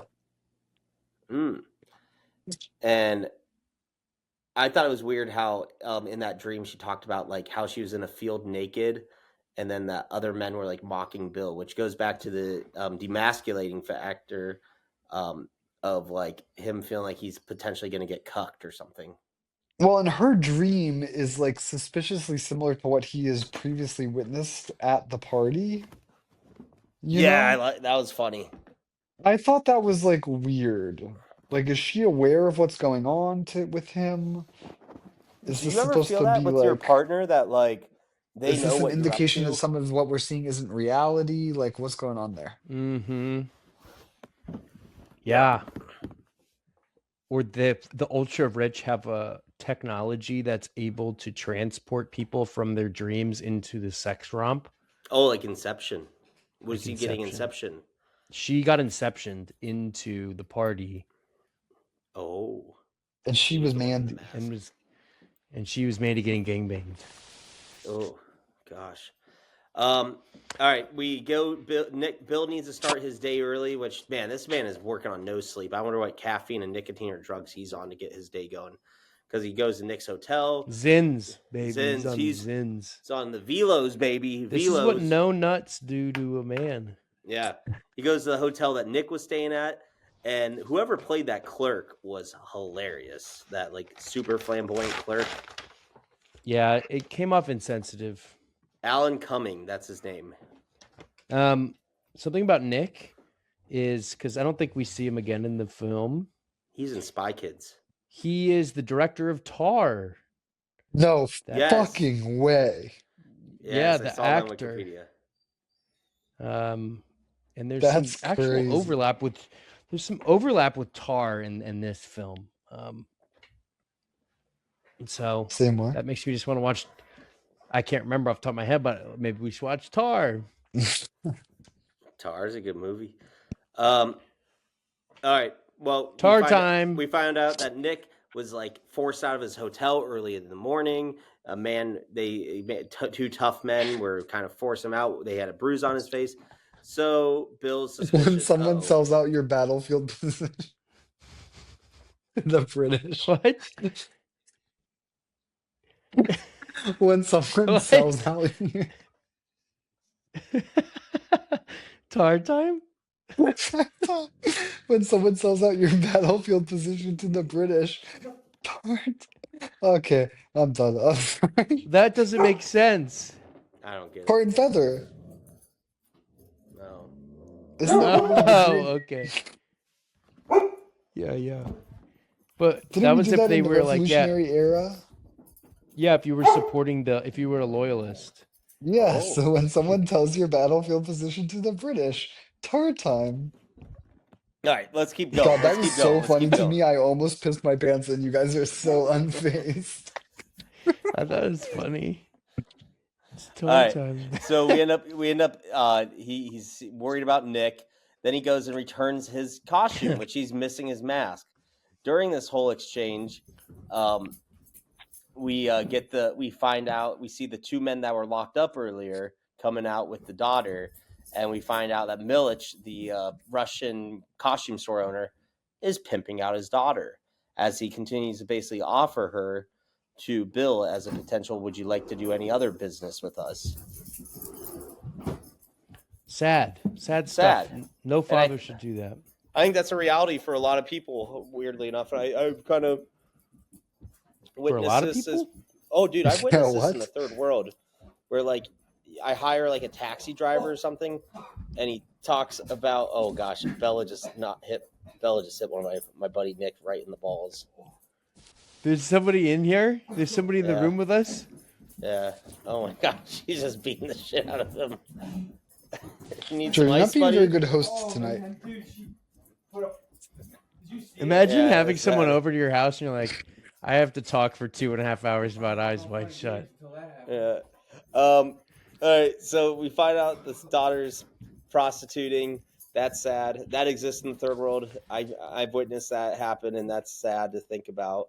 So there's reality there. Oh, like someone pimped to somebody to you when you're in Indonesia or something? Yeah. Like, oh, I have a daughter. Would you be interested in doing business with us? Did you see a picture? Oh.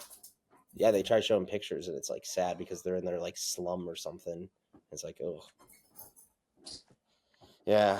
Anyways, Bill continues throughout his journey, and he wants to go revisit the mansion, which he's immediately shot down.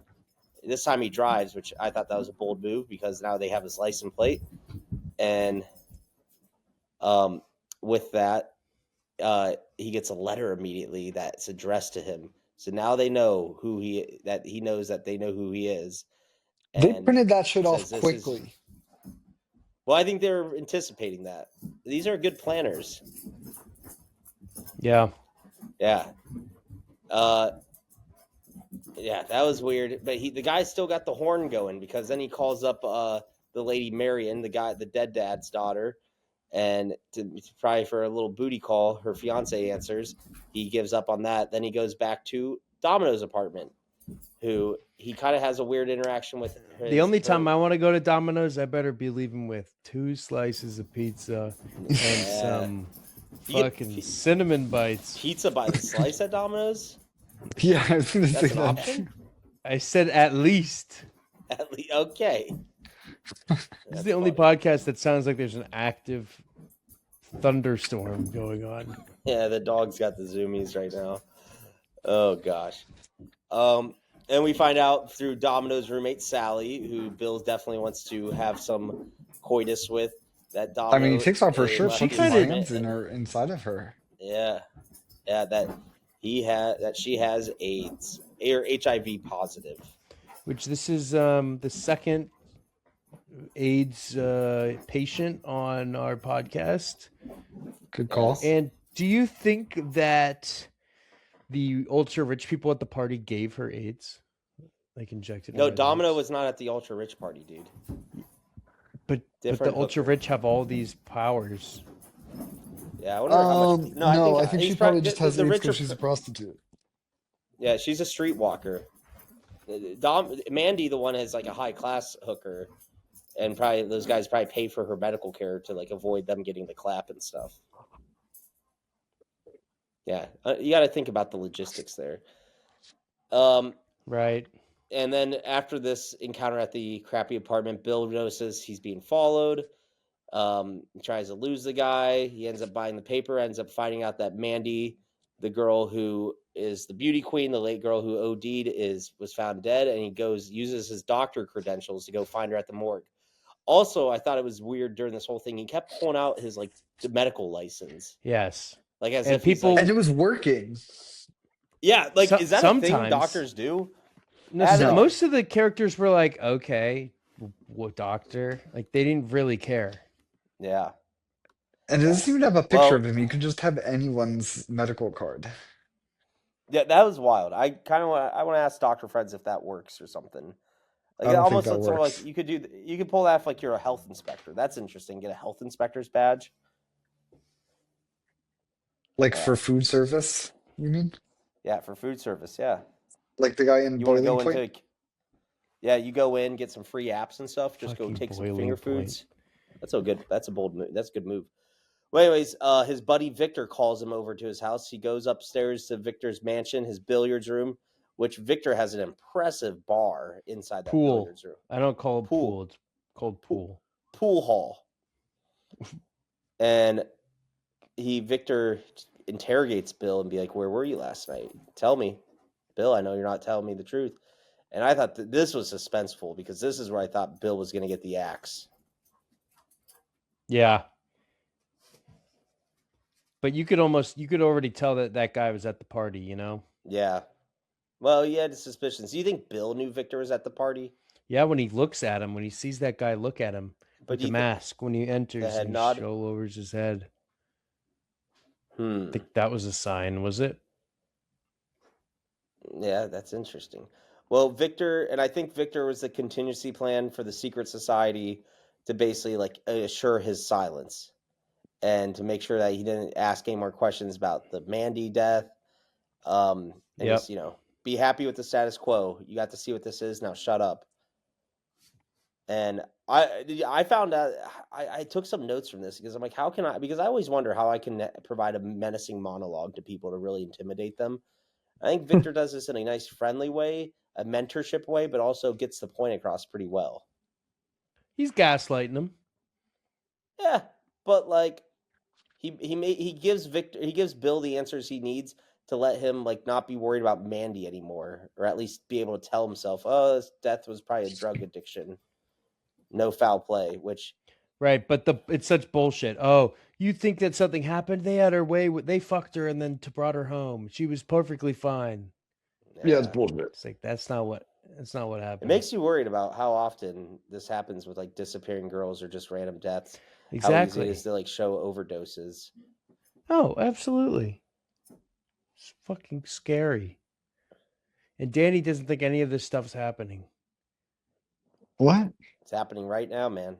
You don't think any of this stuff's happening in the world? I don't think it's happening with the fanfare, is what I said. I think that shit's happening. I think that's a dead culture. I think it's much more sloppier now. I do agree. Yeah. Yeah. Well, Bill does what he should have never done. Is Alice found the fucking mask? Which this was his sloppiest move. The mask out of all things. The cape he could have lost. Why did he but the bring that mask, shit into the home? Yeah, Did she find the mask, or Yeah, did it magically appear next to her? Mm. Did somebody put it there? Because she's asleep. Oh, do you think maybe someone who's following him broke Yes. in and did that? That's an option too. Wow. Or he hallucinates it. That could also be, yeah. Well, he confesses everything to Alice, and it seems like, their relationship's on the brink. But they go back, they're doing some family Christmas shopping. Bill does his classic apology, and they are finding themselves. Were they dancing again at the end? They're at like another party, right? No, just in a store. In a store, and they're trying to figure out what they need to do to fix everything. And Alice provides a solution that can fix a lot of relationships sometimes, at least temporarily, and that is the F word. Fuck. It's the last word in a Kubrick film. I think that the last word that Kubrick ever was able to get delivered. You like that ending? I don't know. Well, I find the ending really scary because, and people have noted this on the internet, the little girl is sort of like in the background, their daughter, and then is gone. They don't show her again, and I think that they took her, and that was the crime. That's his punishment for all that he did with the ultra rich. They took the girl and brought her to Epstein Island. Oh shit! And they lost the daughter. Shit. So now they have to go make a new one. Yeah, there is some efforts to actually make a new cut of this movie. I read that as well. I liked the final And you think line. it's all a game. You think it's a game and that none of this stuff happens, Danny. But this stuff happens. Do you think I like the final line. Kids exist? I think the final line is like a good way to show that like most of this movie is just about carnal desire. Yeah. And it's What's also another interesting. they think that the simplistic solution is they should just fuck more. Right, What which would is, be a I don't funnier think, thing the for her? case. What would have been a funnier thing for her to say there? Pork. Or cook. We need to cook. I think Clap my should. cheeks. We need to shit. Or what if she said, we need to go back to that party and call the police? And then there's a whole nother scene where they go and they call the police, and it's So that's a good Law and Order episode there. Or she's Yeah. like, I think we need to find a coupon, and then they pull out a toy catalog coupon for the because he costume spent all his store. money on hookers and cabs and costumes. yes, Oh my a gosh. coupon toy. Yeah.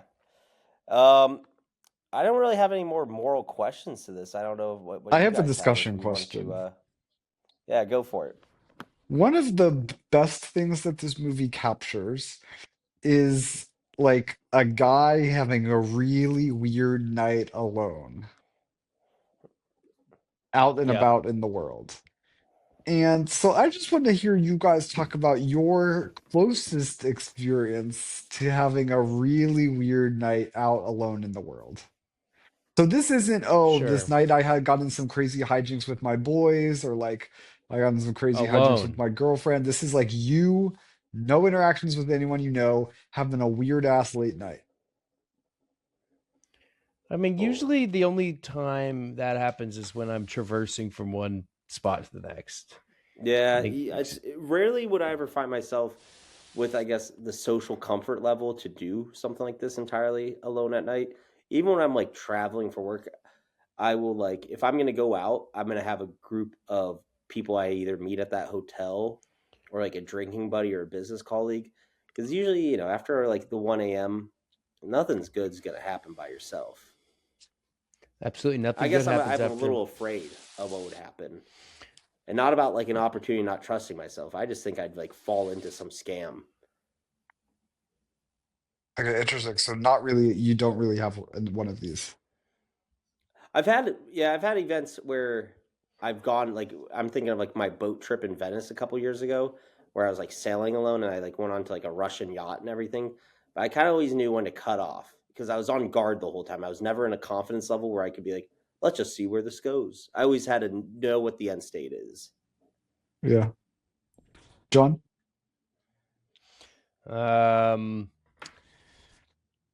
One time I was walking and I was walking home and I was inebriated and the guy had a skateboard out. I'm probably like still a half mile from my home. Decided to walk versus calling an Uber. This guy had a skateboard out and I was like, do an ollie.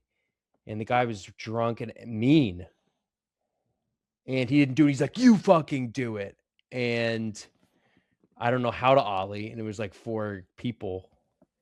And I did a bit where I just got on the board and I just like, if here's the board, this is me. I just like I jumped just on top of it. And they didn't like that. And they got really mad about it.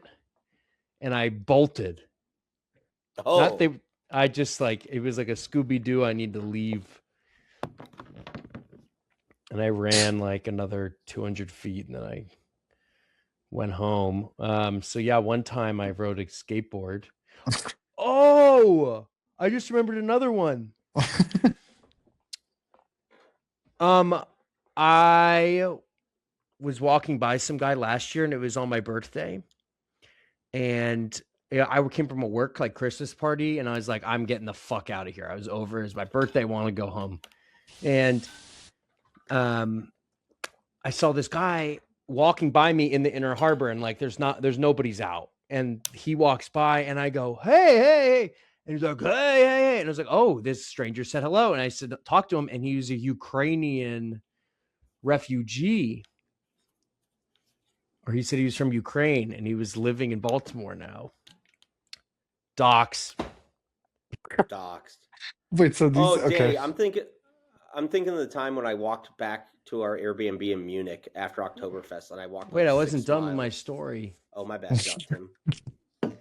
And I was really drunk, and I'm like, I'm so happy you're here in America. Like, I love Ukraine. America supports Ukraine, and like, Very nice of you. whatever you need, I'll do anything. And I was like, give me your number, dude. Like, I'll text you. And I texted him when I got home, and I'm like, I'm so excited. We're gonna be friends.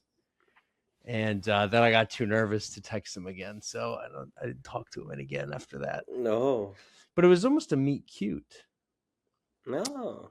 And so my stories Danny, have to do. You there? Those are both like John's cutting out. Yeah. Those are both like, oh, a drunken stranger interaction, which isn't quite what I had on mind, which is like when you have a solo adventure over an evening's time. That's what I was Oh, kind of okay. asking about, but maybe this is But not something you guys have I, experience with. I think you're more prone to that. yeah. I do think I am more prone to that, and so I'm wondering like what is it that makes me be prone to that? Because it's a very freeing feeling to be like kind of like risk like feeling that riskiness of doing crazy shit by yourself and like no one knows where you are and like I like Yeah. that What? Like, feeling. give us an example. So the one that immediately comes to mind is I was having some lady issues, let's say 3 years ago, and I walked out of my apartment and I bought a beer, a tall boy. And I walked from my apartment to the center of the city in which I was living, which is like, that's a decent walk. And I'm drinking beers, I'm smoking Yeah. cigarettes.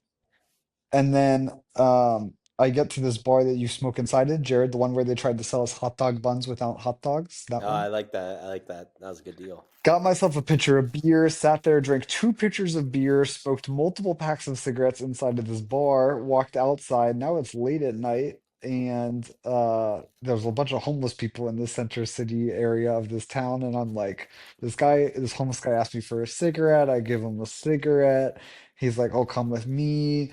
And then we went on a little walk to another part of What? town, and I bought us both more alcohol. And then we were drinking tall boys together, and then he pulled out a crack pipe, and then he smoked crack in front of me, What? and then he's like, "You want some crack?" And I was like, and I actually thought about it, and then I didn't.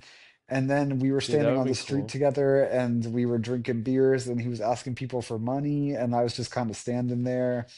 And then at a certain point, he's like, "You want to fuck?" And then I was like, "Oh, I'm going home now." And then I went home. Ah, That's kind that's of that's cool. every night for that man. That is every night for That is that very. man. That is very Tom Cruise of you. you But just like it's a you went good through these feeling, different you type get the of. scariness and the freedom, and I long for those evenings. Did you pick up that this was a gay man when you first interacted with him, No, but he or had you had no said he idea? was like out of prison like a couple of days before or something, and so I kind of was like So a little bit, yeah. And I was also like, why is he letting me suspicious. hang out with him? You know? Yeah, well, that's fun. I like that.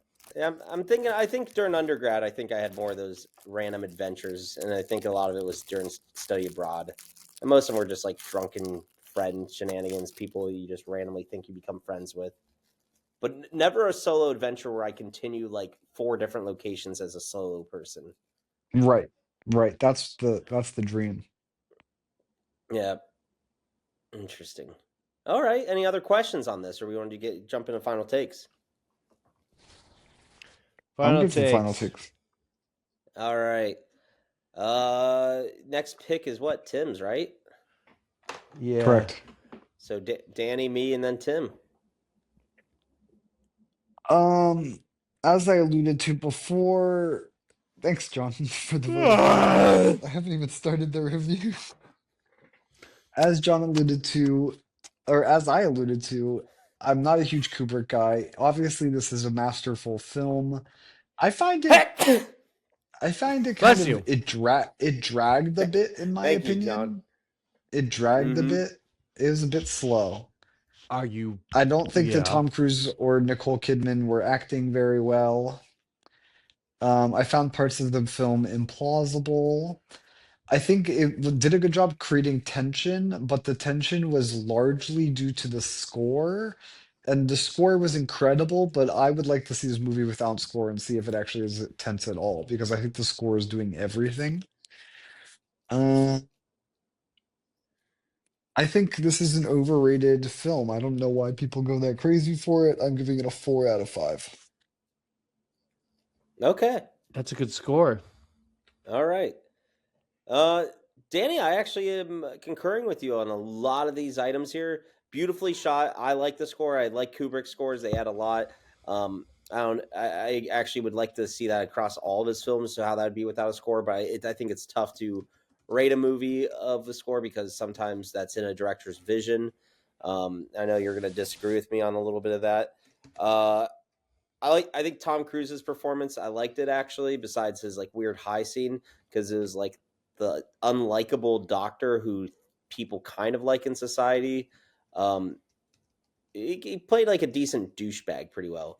Nicole Kidman's, I thought I didn't really care for her performance at all with this. Every scene of hers, from the drunk dance with the Hungarian to like her dream sequence, like when she's talking about to her being high, even to how her like final closing fuck all just felt awkward to me. And maybe it's really was to like present their awkward marriage, but I don't think that's what Kubrick was going for. I think it was just her not being a great actress for this role. Uh, I really appreciate the tracking shots, as I've said before, and I thought it was a great suspense movie. Like I felt more suspenseful in this than in The Shining. Mm. And that whole movie's meant as suspense. And I really thought the tasteful use of nudity was very well applied into this. Besides one scene, and that was the dream sequence. Uh, with that being said, I think this film has a great impact on society, and I think it's getting overrated probably because of what it is in reality, and maybe this was Kubrick's warning sign of what was going on, and maybe all these little conspiracies hold true. Um, and with that being said, like 25, 26 years later, here we are where Eyes Wide Shut is a reality, even though some of us on this pod want to refuse that reality and deny it. But we need Yeah. to do stuff. We need action. We need to save our girls. We need to save them at the costume store. We need to save them on the streets. We need to save them at the Christmas party, and we need to save them in the mansions and on the islands. So everyone take action. Call out predatory behavior when you see it. With that, I'm giving this also a 4 out of 5. Wow. And Yeah. I'm the last to go, and I can't help Timmy. but agree. Can't help but agree with your film etiquette and the way you guys talk Yes. about film and cinema Yes, in general. yes. Not the biggest Kubrick head. I enjoy the Moon movie and the Shiny movie, and this is up there with that. I Shiny. think that this one is good, and it scares me. This is a scary film. That is a documentary because he was murdered right after he created this piece of cinema, because he was publishing a truth. No yawning, please, during the review. Bedtime. With my last review, I am giving it in the final episode. Is this your last review you're saying? In the last episode of quitting? Fishy Film Friday. He Are froze. you still there? Are you still there? Yeah. Okay. No, you we cut thought you out quit for the a bit. pod. In my last episode of Fishy Fridays, this film will be getting a 4. Did you get that? No. Are you going to You're be quitting the murdered after pod? this? Triple four. Triple four. I'm giving it a 4. He's quitting the pod. Why'd you say in my last episode? Because I just wanted to trigger you guys. All right. It next. worked. All right. Now we can either pick a movie that's $5 or pick a movie that I'm not sure is streaming anywhere. Well, then now we gotta watch the one that's not streaming anywhere. Do you want to do one that's Christmassy or like barely Christmassy? No, John, this isn't how it works. No one else does this except for you. You need to assert yourself. Democracy. You would probably get doesn't work bullied on less this if you podcast. stood up for yourself more. Tim, I want you to not be the person who gets pushed into the taxi by the Yale boys. I want help because okay, fine. I'm just gonna pick one that you. That's fine. Okay. As long as it's 'Cause not accessible, you Christmas can't or- pick something that's only at the library It's or some on shit. YouTube. It's on YouTube for $3.99. Okay. Okay, hit it. Okay. We are gonna watch "Looking for Comedy in the Muslim World," God. directed by What Albert the Brooks. We're gonna watch that film. Okay. For comedy in the Muslim world. An Iraq war comedic film that I think is very, very important. We watch it on December 17th. Well, we'll talk about it Okay. on December 17th. And we'll talk about it December 17th. It's a very good Christmas movie, and I think you guys are going to enjoy it. I'm very I've never excited. seen it. I've never seen it. I just picked it randomly off of my list. Well, Cool. folks, with that, we look forward to our next episode, next installment. No fish. How would you make your eyes wide shut? We Cut shall your eyelids practice off. that. Quote Mike Tomlin. Mike Tomlin. Cut said your that. eyelids off. Don't blink. Oh. Well, no fish were in this that we could find. I'm sure No that room smelled Catholicism like either. fish. No Catholicism, but we could have gotten to a Catholic. I'm sure this might exist in the Catholic world to some extent. We ignored that conversation. But more importantly, let's just, remember the password, Fidelio. And remember that throughout our lives. Thank you, and see you next time on Fishy Film Friday.